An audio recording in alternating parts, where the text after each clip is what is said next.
Ngayong araw na to, gagawa po tayo ng street food na kwek-kwek at sarili nating sauce na suka para sa ating sausawan. Napakasarap, nakakabusog at ang dali lang po itong gawin sa bahay. Patok po ito sa masa kaya pwede mo itong negosyo. Una, kakailanganin mo ng itlog. Large egg pong ginamit ko para mas marami tayong magagawang kwek-kwek. Pakuluan lang po ito at balatan. Sa large egg, makagawa ka ng 5 hanggang 6 na piraso.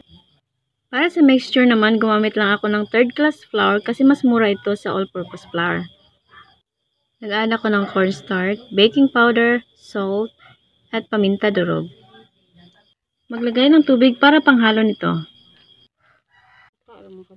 Halu-haluin lang. Kung kulang, magdagdag lang ng tubig. Kung okay na, ilagay na natin ang orange food coloring. At i-mix lang ito ng maigi. Kung okay na ang mixture, lagay na natin ang mga itlog. I-coat. I-drop na natin sa kumukulong mantika. Dapat po talaga nakalubog ang mga kwek-kwek sa kumukulong mantika para madaling maluto ito. At humugis bilog. Kung luto na, hanguin na ito para hindi agad masunog. Dahil marami tayong nagawa, ang iba ilagay ko sa Tupperware para ibenta. At ang iba naman, tikman na natin.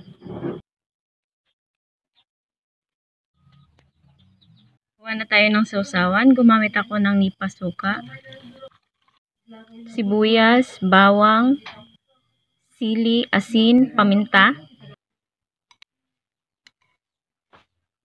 Tikman na natin to dahil mas masarap kapag mainit-init pa.